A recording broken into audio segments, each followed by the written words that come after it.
Cerita Silat Online Channel mempersembahkan serial Pendekar Raja Wali Sakti, episode Rahasia Kalung Keramat, bagian 8.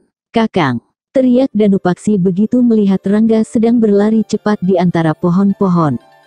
Mendengar suara panggilan yang keras tersebut, Rangga langsung menoleh dan menghentikan larinya. Agak kaget juga dia, begitu melihat Danupaksi berlari-lari menghampirinya. "Kenapa kau menyusulku?" tanya Rangga. "Aku cemas Partai Tengkorak sangat tangguh," sahut Danupaksi setelah mengatur napasnya. "Kau sendirian?" "Iya." Rangga segera mengedarkan pandangannya melewati bahu Danupaksi. Memang tidak ada seorang pun yang mengikuti. Hanya tampak seekor kuda putih yang sedang merumput di kejauhan. "Kelihatannya kau mau kembali, Kakang. Apa sarang mereka sudah kau temui?" tanya Danupaksi. Rangga hanya tersenyum kemudian melangkah pergi. "Kakang hendak kemana?" tanya Danupaksi sambil berjalan mengejar Rangga. "Ke Padepokan Baja Hitam," jawab Rangga singkat. Danupaksi segera memanggil kudanya dengan siulan. Kuda itu langsung meringkik dan menghampiri. Beberapa saat kemudian Danupaksi telah berjalan di samping kakaknya, sedangkan kuda itu membuntuti dari belakang. "Kakang, Rangga sudah menemukan mereka?" tanya Danupaksi mengulang. "Sudah," sahut Rangga sambil terus berjalan pelan.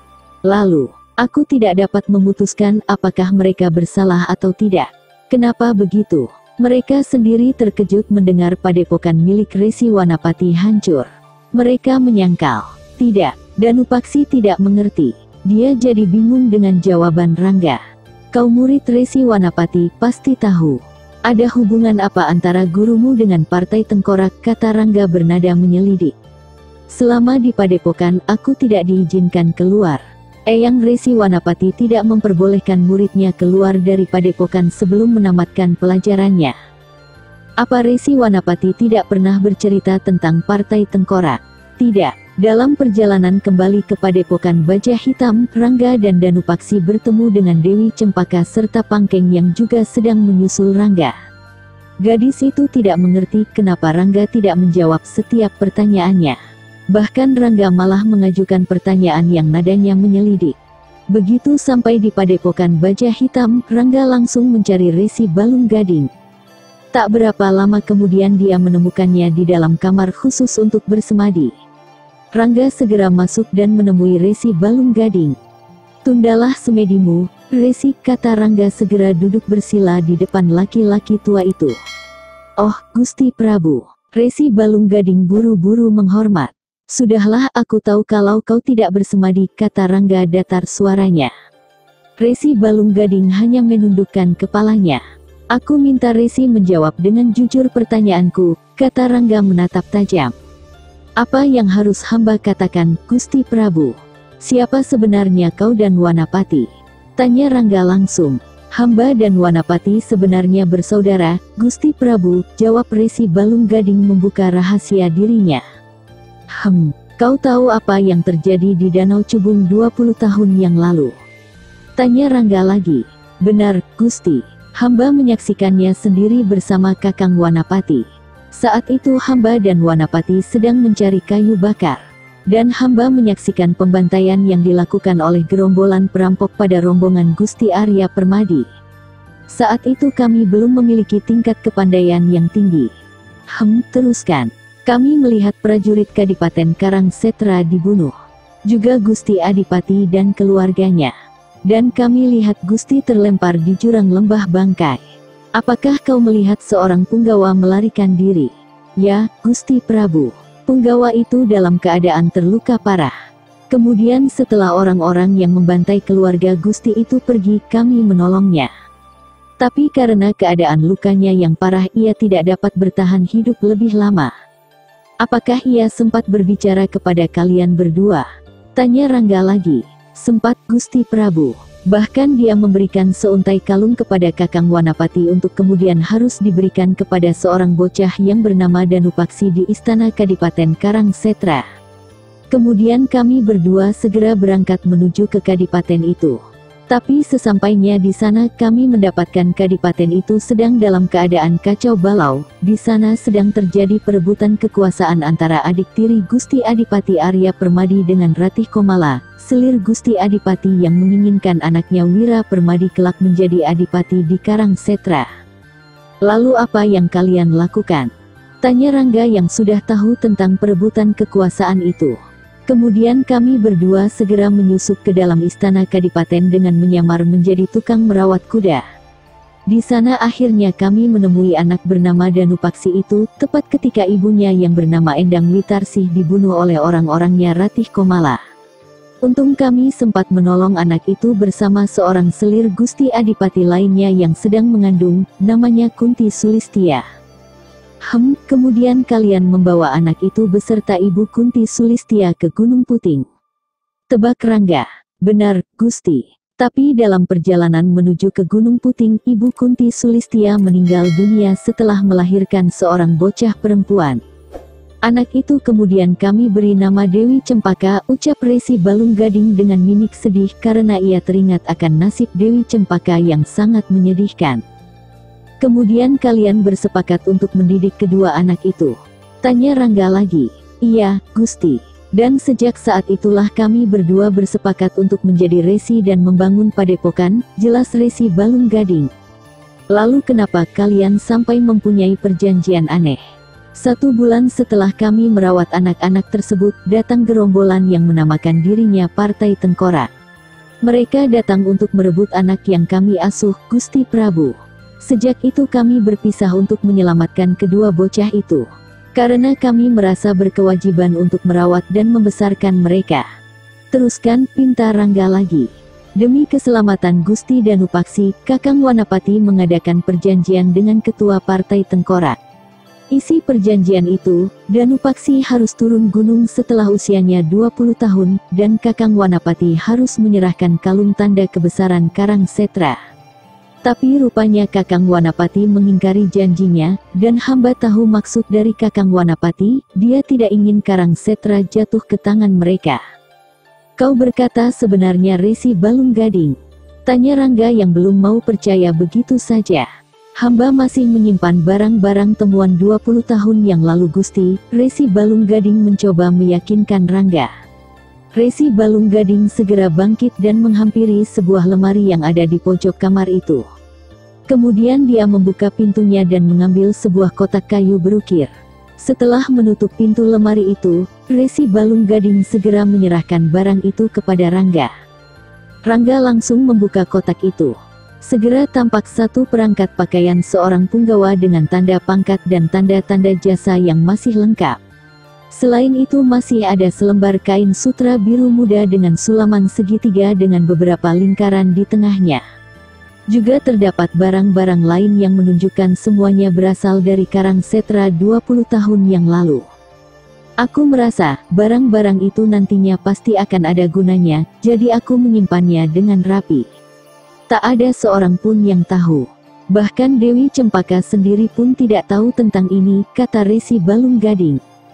Jadi siapa sebenarnya yang menghancurkan padepokan Resi Wanapati? Gumam Rangga seolah bertanya pada dirinya sendiri. Hamba sendiri tidak bisa memastikan, Gusti. Kalau memang Partai Tengkorak yang melakukannya, mereka pasti juga mencari Gusti Danupaksi untuk merebut kalung itu, sahut Resi Balunggading. Kenapa mereka menginginkan kalung itu? Tanya Rangga ingin tahu. Mereka ingin menyusupkan salah seorang anggotanya ke kerajaan Karangsetra, tapi hamba cenderung berpendapat bahwa putra si Tengkorak Putihlah yang akan disusupkan karena usianya sama dengan Gusti Danupaksi. Dan kemungkinan mereka akan menghancurkan kerajaan Karangsetra dari dalam. Padepokan Baja Hitam bisa luput dari incaran Partai Tengkorak karena mereka tahu bahwa Resi Balunggading tidak memiliki kalung itu. Hal itu bisa saja terjadi karena Dewi Cempaka tidak mempunyai bukti kuat untuk masuk dalam keluarga kerajaan Karangsetra. Dan bagi Rangga, barang-barang yang ditunjukkan oleh Resi Balunggading sudah cukup kuat untuk mempercayai kalau Dewi Cempaka adalah adiknya dari lain ibu.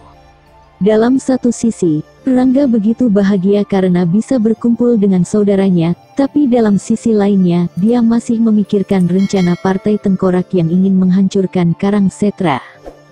Resi Balunggading, Karangsetra masih membutuhkan seorang yang berilmu tinggi untuk memperkuat barisan keamanan. Aku menawarkan padamu untuk pindah ke Karangsetra, dan melatih prajurit agar lebih tangguh dalam ilmu olah kanuragan, kata Rangga saat semuanya berkumpul di ruangan utama Padepokan Baja Hitam. Ah, suatu anugerah yang begitu besar bagi hamba, desah Resi Balunggading. Dan semua murid-muridmu bisa menjadi prajurit pilihan di Karangsetra, lanjut Rangga. Resi Balunggading memandang Dewi Cempaka yang duduk di samping Rangga. Gadis itu segera tersenyum manis dan mengangguk-anggukkan kepalanya. Kemudian pandangan Resi Balunggading beralih kepada Danupaksi, pemuda itu juga menganggukkan kepalanya. Baiklah, hamba terima tawaran Gusti Prabu, kata Resi Balunggading akhirnya.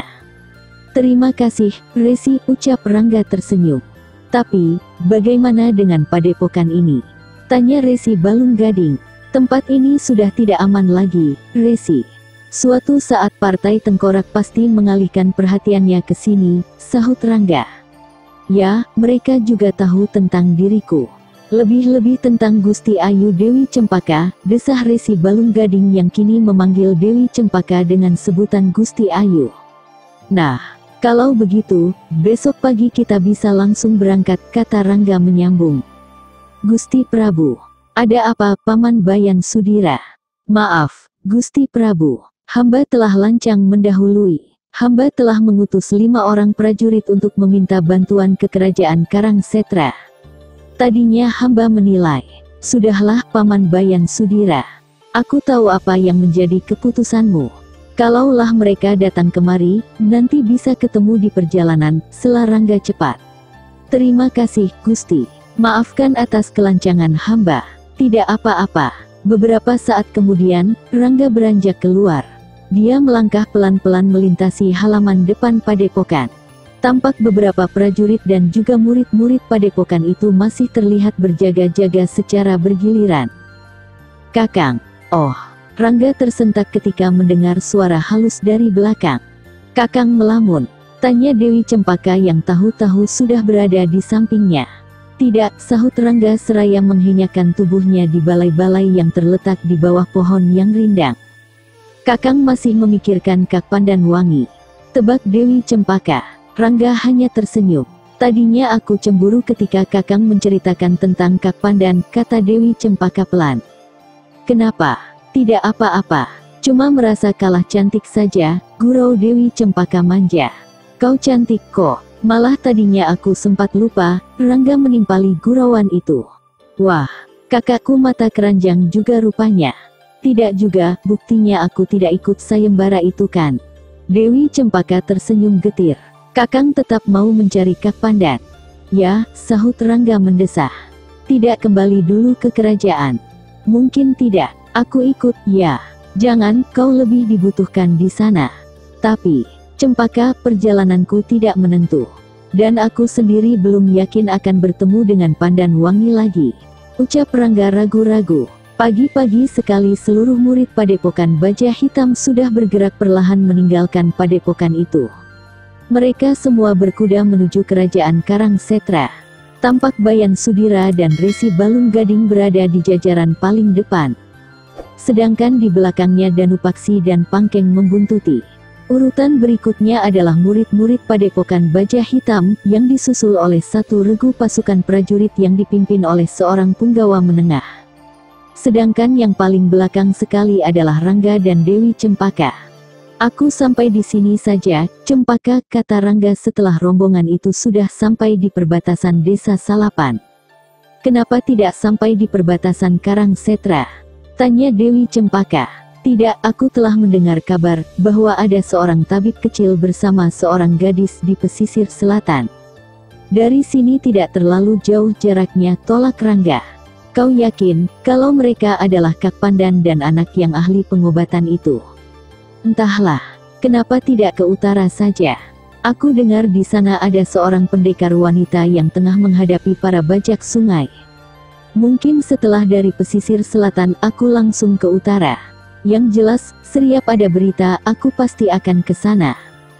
Tapi ingat Kakang, kerajaan Karangsetra sangat membutuhkanmu, kau tidak boleh larut terus-menerus. Aku tahu Cempaka, aku tidak mungkin melupakan kewajiban utamaku. Aku janji, satu purnama tidak juga berhasil aku pasti kembali ke Karangsetra. Kau akan tinggalkan dunia persilatan. Tidak semuanya. Dewi Cempaka hanya diam. Pergilah, sampai ketemu lagi di Karangsetra, kata Rangga sedikit mendesah. Aku harap kau berhasil menemukan Kak Pandan, kata Dewi Cempaka. Kau baik sekali Cempaka. Kakang, ada apa? Sebenarnya aku ingin ikut bersamamu. Suatu saat nanti, aku akan mengajakmu berkelana, janji Rangga. Sungguh, percayalah Cempaka. Tugasku sebagai pendekar belum selesai. Dan aku tidak akan meninggalkannya sebelum dunia ini benar-benar bersih dari orang-orang yang berhati iblis.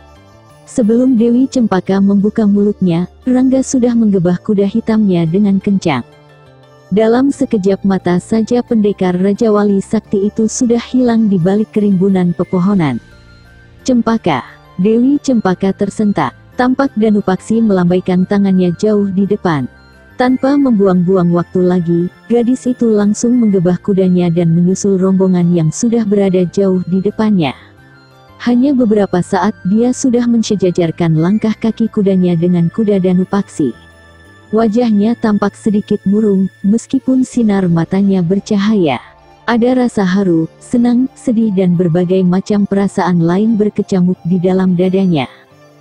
Kakang Rangga pasti segera kembali lagi, Dinda Cempaka, kata Danupaksi seperti mengetahui jalan pikiran Dewi Cempaka. Ya, desah Dewi Cempaka.